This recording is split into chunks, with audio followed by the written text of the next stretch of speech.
자, 여러분 안녕하십니까? 지난 시간에 우리 구약성서에서 양식 비평이 어떻게 적용될 수 있는지를 창세기 6장 1절에서 4절 말씀을 가지고 살펴보았습니다.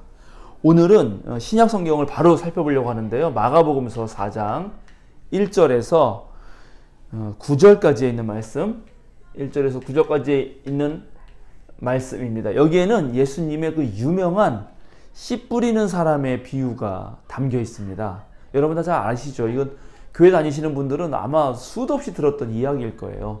어떤 한 사람이 씨를 뿌려 나갔는데, 씨를 뿌렸는데 어떤 것은 길바닥에 떨어지고 그래서 새들이 와서 다 쪼아 먹었고, 어떤 것은 돌짝밭에 떨어져서 뿌리를 내리긴 내렸지만 그 흙의 깊이가 깊지 않으므로 금방 시들어 버렸다. 어떤 것은 가시덤불에 떨어졌는데 거기서 자라나긴 자라났지만 역시 그 가시덤불에 그 답답한 숨에 막혀가지고 결국 결실을 못 맺었다. 그런데 좋은 땅에 떨어진 것들이 있었는데 그것은 30배, 60배, 100배의 결실을 맺었다. 이런 예수님의 아주 정확한 비유입니다. 이 비유를 하자마자 거기에 나레이션 같은 사람이 등장해가지고 귀 있는 사람은 들어라, 뭐 이런 말들도 있는 그런 내용이 바로 이 마가복음서 4장 1절부터 9절에 있는 것입니다. 씨 뿌리는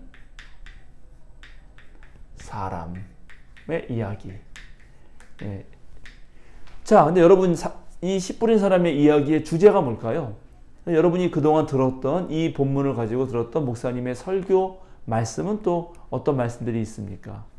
우리 대체적으로 이 본문을 가지고 어떤 설교를 많이 듣게 되냐 하면 씨를 하나님 말씀으로 보고 목사가 이제 하나님 말씀을 통해 설교를 하면 그 하나님 말씀을 잘 받아들여서 우리 마음밭이 아주 옥토가 되어서 30배, 60배, 100배의 결실을 맺어야 된다. 이런 방식으로 이해했죠, 많이. 사실은. 그죠? 특별히 이제 이런 것의 대표적인 해석의 신학자는 아우구스티누스.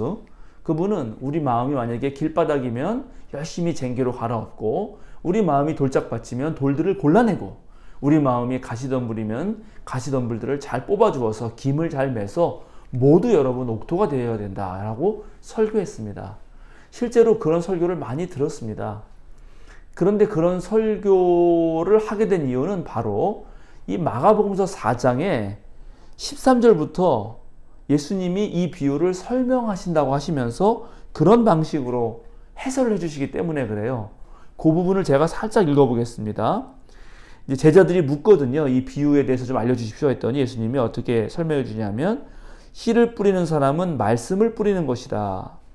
길가에 뿌려지는 것들이란 이런 사람들이다. 그들에게 말씀이 뿌려질 때 그들이 말씀을 듣긴 하지만 곧바로 사탄이 와서 그들에게 뿌려진 그 말씀을 빼앗아 간다. 돌짝밭에 뿌려지는 것들이란 이런 사람들이다. 그들은 말씀을 들으면 곧 기쁘게 받아들이긴 하지만 그들 속에 뿌리가 없어서 오래가지 못하고 그 말씀 때문에 환난이나 박해가 일어나면 곧 걸려 넘어진다. 가시덤불 속에 뿌려지는 것들이란 달리 이런 사람들을 가리키는데, 그들은 말씀을 듣기는 하지만 세상의 염려와 재물의 유혹과 그 밖에 다른 일에 욕심이 들어와 말씀을 막아서 열매를 맺지 못한다. 좋은 땅에 뿌려지는 것들이란 이런 사람들이다. 그들은 말씀을 듣고 받아들여서 30배, 60배, 100배의 열매를 맺는다. 이렇게 예수님의 입으로 직접 해설하는 말씀이 마가복음서에 있기 때문에 많은 목사님들이 마가복음서 4장 1절에서 9절에 나오는 이 비유의 말씀을 마가복음서 바로 4장 13절부터 나오는 예수님의 비유 해설로 설교를 했죠. 뭐 틀림없습니다. 그 성경에 나와 있으니까요. 그런데 놀랍게 양식 비평학자들이 원래 예수님이 하셨던 4장 1절에서 9절에 있는 비유는 마가복음서에 나와 있는 그 해설과 다른 뜻이라는 걸 발견합니다. 이것이 이제 양식 비평의 위대한 역할인데요. 가만히 보니까 이 씨 뿌리는 사람의 비유 설명의 해설에 씨를 뿌리는 사람은 말씀을 뿌린다라고 되어 있는데, 마가복음서에서 씨에 대하여 그것을 말씀으로 해석하는 부분은 여기밖에 없다는 사실을 발견하게 됩니다. 오히려 이 씨를 뿌리는 것과 말씀을 뿌리는 것으로 그렇게 등치시켜서 이해하는 방식은 오히려 예수님 시대로 거슬러 올라가기보다는 예수님 시대 훨씬 이후에 초대 교회에서 많이 사용하던 방식이라는 것을 알게 됩니다. 바로 서신서에 나오는 다양한 초대교회 상황들, 사도행전에 나오는 상황들의 그런 언어들을 분석 비교해 보니까 씨를 뿌리는 것이 말씀을 뿌린다라고 하는 용례들이 엄청 많이 나오는 거예요. 예, 이것을 밝힌 학자가 요아킴 예레미야스입니다. 요아킴 예레미야스의 예수의 비유라는 책에 바로 이런 구절을 잘 분석합니다. 또 예수님 여기 마가복음서에는 새들이 날아와서 그 씨앗을 먹는 것을 사탄이 와서 말씀을 빼앗아 간다고 얘기하는데, 역사적 예수 연구에 의하면 예수님은 새들을 단 한 번도 사탄이라고 부른 적이 없습니다. 그건 예수님은 새에 대한 이미지가 무척 좋아요. 공중에 나는 새를 보라. 또 참새 한 마리가 떨어지는 것을 보아라. 그러면서 이 자연물에 대한 대단히 친근감을 가지고 있는데 예수님이 직접 새를 가지고 사탄이라고 칭하지 않는다. 제가 일일이 예를 다 들지는 못하겠는데 이런 모든 문헌학적 분석, 그 자꾸 하나하나의 분석을 통해서 학자들이 이 마태복음서 4장 13절부터 나오는 이 비유 해설은 마가 공동체가 예수님의 비유를 해석했다는 사실을 알게 됩니다. 그러니까 마가복음서 4장 1절부터 9절까지의 비유는 원래 예수님 비유가 맞고 4장 13절부터 그 다음에 몇 절인가요?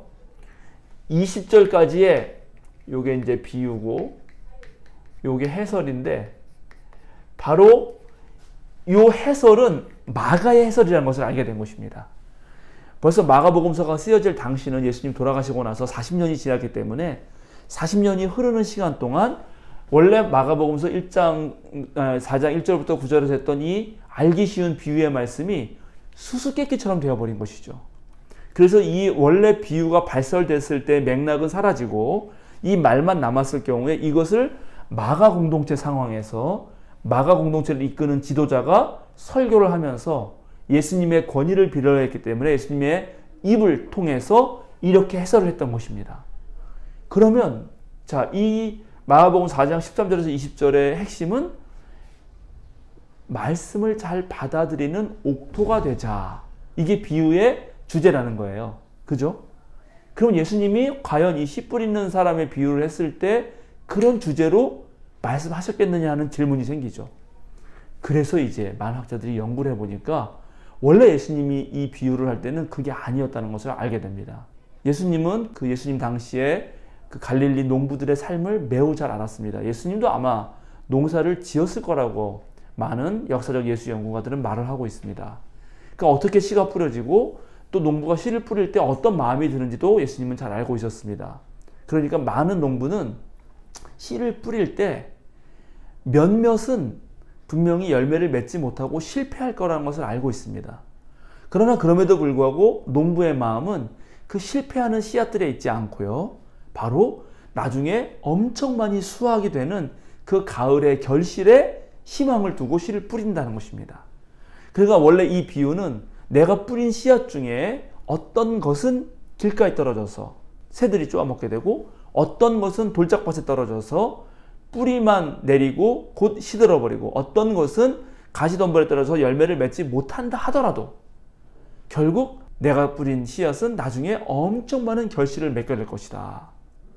실패도 있겠지만 훨씬 더 놀라운 성공이 따를 것이다 라는 의미로서 예수님이 이 비유를 하셨다는 것을 밝혀냅니다.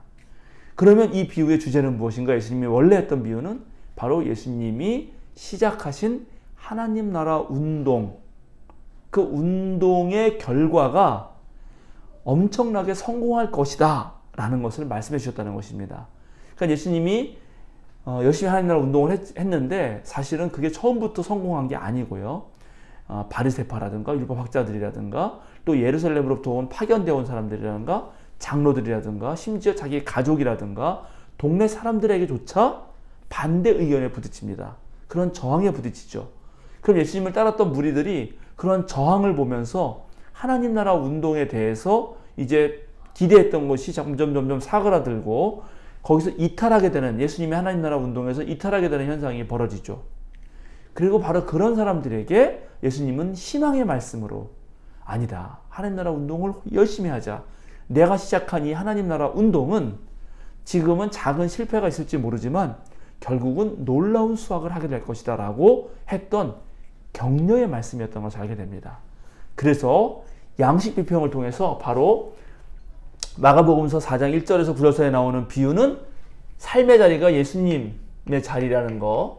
근데 이 해설은 삶의 자리가 마가 공동체, 마가복음서를 만들어낸 그런 사람들의 삶의 자리였다는 이 두 가지 사실을 알게 된 것입니다. 그래서 우리가 이제 성서를 볼 때 마가복음서 4장을 보면은 예수님이 활약하시던 시대도 알게 되고 또 이 말씀을 받아서 마가교회가 어떻게 이 말씀을 가지고 설교했는지도 알게 된 것입니다.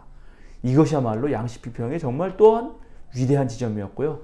그래서 이 구절을 통해서 이제 역시 비유는 하나님 나라의 비유구나, 예수님의 비유는 하나님 나라가 주제였구나라는 것도 더 확실하게 알게 된 것입니다.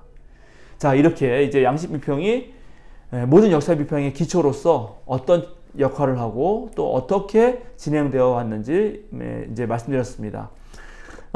이제 다음번에는요, 이 양식 비평을 통해서 또 한 단계 더 나아가게 되는데, 초기에 많은 양식 비평학자들은 성경을 읽으면서 양식을 찾아내고 그 양식들을 부분 나눠서 설명을 했습니다. 그런데 그 다음에 학자들은 보니까 성경이 꼭 그렇게만 되어 있는 게 아니고 그 양식들을 모아서 한 권의 책으로 만들었을 때는 마가복음서는 마가복음서, 마태복음서 마태복음서, 뭐 창세기, 뭐 열왕기서는 열왕기서라고 하는 책을 만들었을 때 그것을 최종 편집한 사람들은 그 양식들이 있는 다양한 글들을 모을 때 마구잡이로 모으지 않았다는 것을 알게 됩니다. 어떤 편집을 하면서 신학적 의도를 가지고 다양한 양식으로 되어 있는 글들을 모았다는 사실을 알게 됩니다. 그것을 편집 비평이라고 합니다. 다음 시간부터는 또 편집 비평에 대해서 계속 이어나가도록 하겠습니다. 여러분 감사합니다.